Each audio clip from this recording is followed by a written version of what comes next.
All right, Barlow. Hey, how y'all doing? Old Big Jim coming at y'all from the International House of Barlow, located down here in Wiggins, Mississippi. We are 28 miles from north of the Gulf of America, and just got. I thought I'd come in here just kind of give y'all part, show y'all my day or what's happened so far in my day. Uh, I would say uneventful, but I'm just not going. I can't. I ain't gonna mess with y'all because this is the third camera that I've tried. This is the third time I've tried to film this video. I completed it in the first one and there was no sound. I tried to do it in the second one, but I couldn't get the phone to stand up properly. I built some kind of gizmo rig out of a tape dispenser and some tape and a pocket knife and an ink pen. That didn't work. Camera kept sliding. So, okay. Why am I looking at y'all? Well, I woke up this morning at 4 o'clock and started my day, drinking coffee. You know, I'm very analytical. I try to plan things out. I want my day to go a certain way. You know, excuse me, I ain't shaved. Anyway, that's what you get when you're a hermit.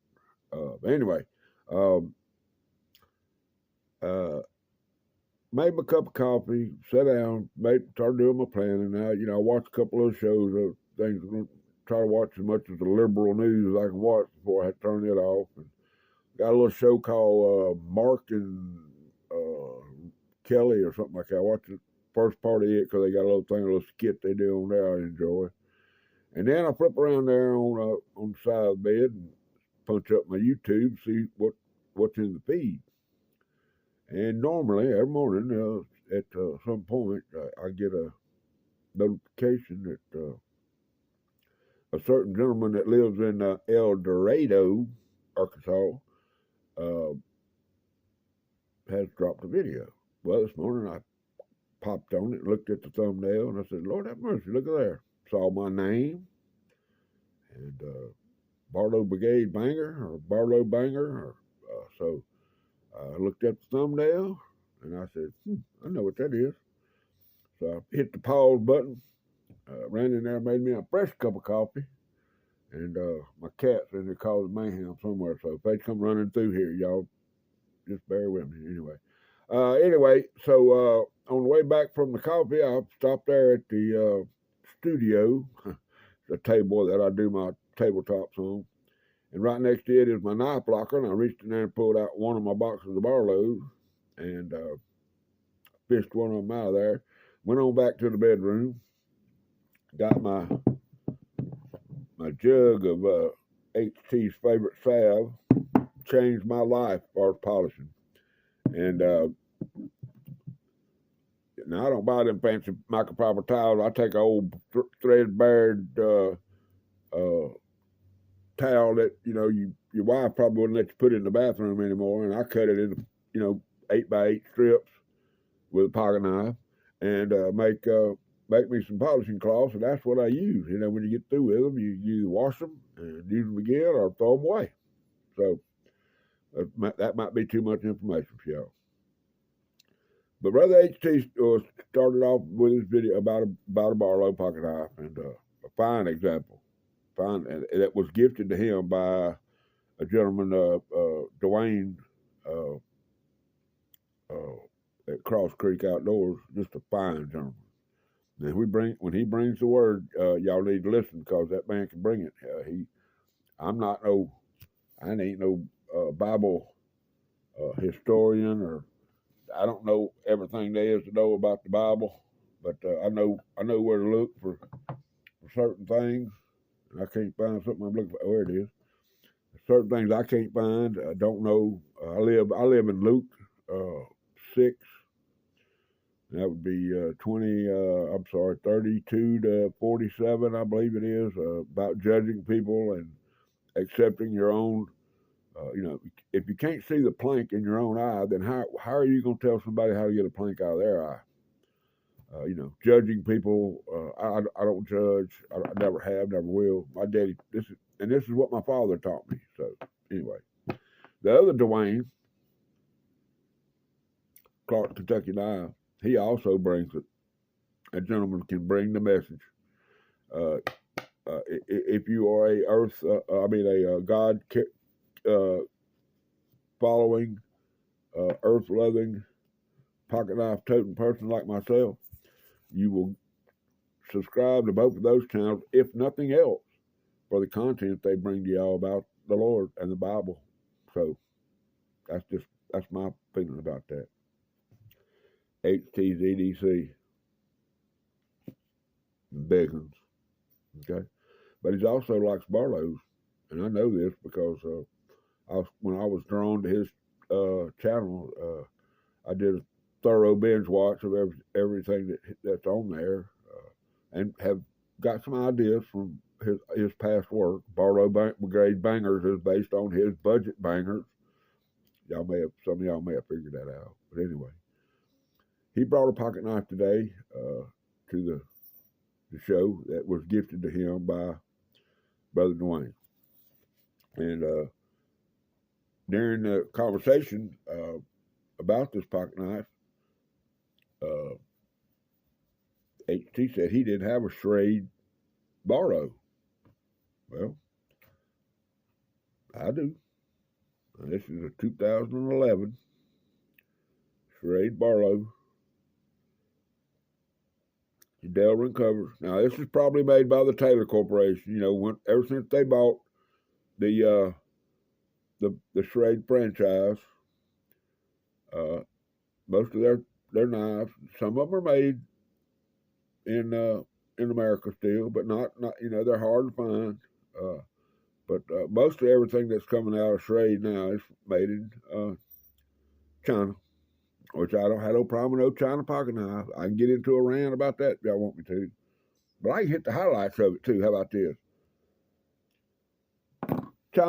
First known China knife was made in 3000 BC. You add that to today, which is 2025, that's 5,025 years the Chinese been making pocket knives. Enough said about that? Okay. Let's say an American manufacturer based in Pennsylvania, they've been making knives for about 160 years. I think 1887 or 1888, the Four Case brothers started selling knives out of the back of a wagon, handmade pocket knives. I get it, guys. I got a box full of them. The 80s, 70s, 80s snap quality, that's all gone, guys. They're making knives out of China-made parts that are imported. They're put together by a union laborer. They're selling you a pocket knife that costs $75 to $90. You can buy 3 Rough Riders for good ones. The good one. You could buy 3 Rough Rider reserves for the price of a case knife if you go look for the right place to buy it. And I'll put,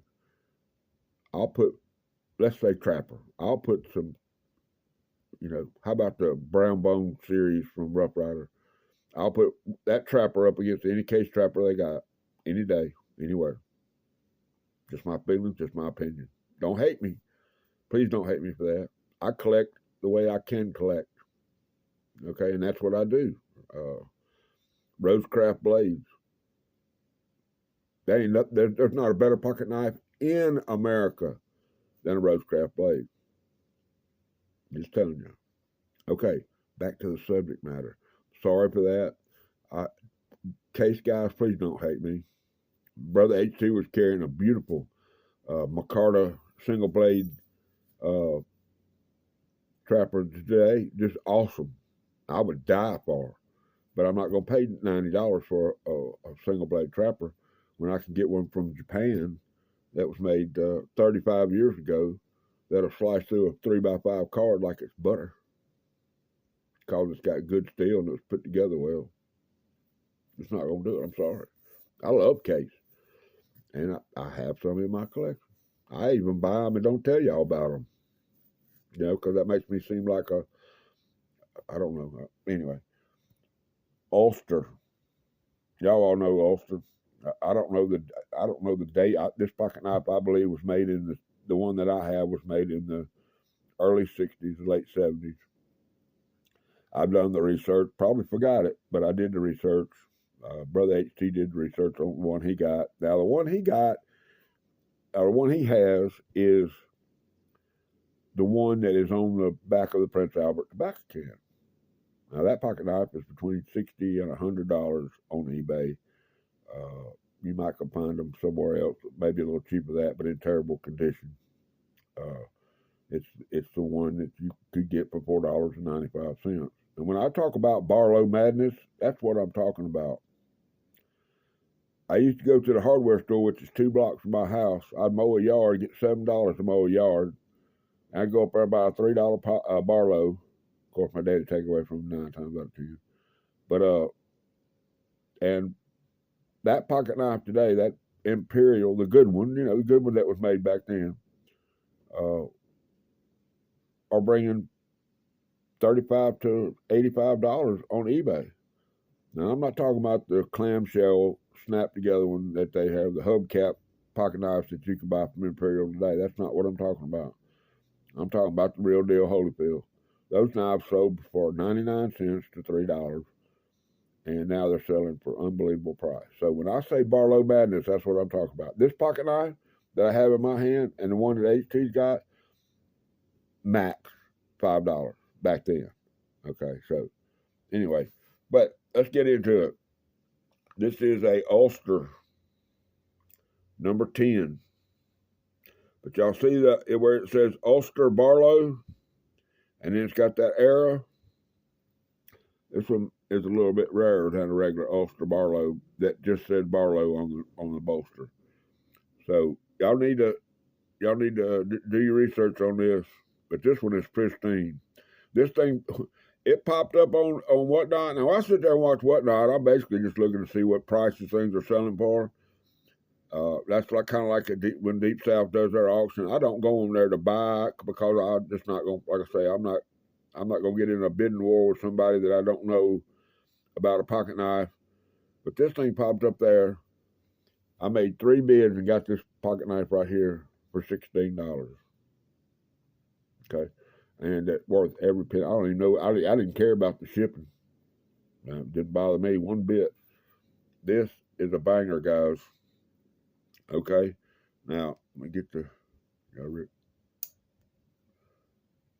that tang stamp in here. Like I say, the tang stamp police. But it says right there, it says Ulster number 10. I need to crack up on just a little bit, get y'all just a little bit better view of it. But it is an Ulster number 10. Now his says 10 OT because it was the one that was made for the tobacco can. He made a comment about the pen blade being, usually the spring being a little snappier, and he's correct because the Barlow pocket knives, the only bad thing about them is that the pen blades are hard to get out most of the time. And so this spring is usually a little snappier. So, but that's the inherent. I like Barlows. Single bladed Barlows are my favorite. I mean, I have several. And Case, well, I shouldn't say that. Case, the one I got from Case is a single blade. Got the long pull. I think Brother HT pointed that out to y'all. But this is the exact same knife. You can't get in there with that one, and it's a wonderful pocket knife, guys. Look at that. Another thing, and I didn't really realize it. I mean, when I went and had my stickers made, I sat there and did a sit down with the local printer here that I use, and he showed this pocket knife right here. And when I saw that pocket knife, the availability of this knife being available for my sticker, I just said, yep, that's probably the one we need to get. And he put her on there. All right. Well, now that it's taken me, let's see, 12 o'clock. And I started trying to film this video about 8:30 through 3 cameras, three separate shots. Old Big Jim's got him a day going, I guess. Please, guys, the Deep South Cutlery Show is coming in April 11th and 12th. Last night, Brother Dwayne confirmed that he had his reservations, hotel reservations. So if everything goes well, I hope to visit with him and have some good fellowship with him. Brother HT and Brother Dwayne have both decided that they're going to come. I was pretty good. That's pretty. I can get on to get this face. Miss HT, Miss Michelle. She I'm on. Me and her friends on Facebook, and she did a post about when you go on a vacation, how all the reservations and the travel plans and the all that stuff is all planned. And then one of the people in the conversation was said, "Well, where are we going?" And HT put a the little gift or whatever they call it, where you pointing back at him and said that amen, or something like that. Well, he did that, and right below that, I came in there and I said, "Well, Michelle, Wiggins, Mississippi, right?" I don't know. I don't know if that had anything to do with the trip coming down here or not, or whether she's coming or not. I don't know. I'd be blessed if she did, because she seems to be a wonderful young lady, and I'd love to have a conversation with her. Look at her. I know I got that Aaron Williams custom in my pocket, but look at that. It's a Schrade X, and yeah, it's a Spyderco knockoff. But let me tell you what, son, this is razor hair popping sharp. I gave her a good stropping. It is a Schrade SCH 502.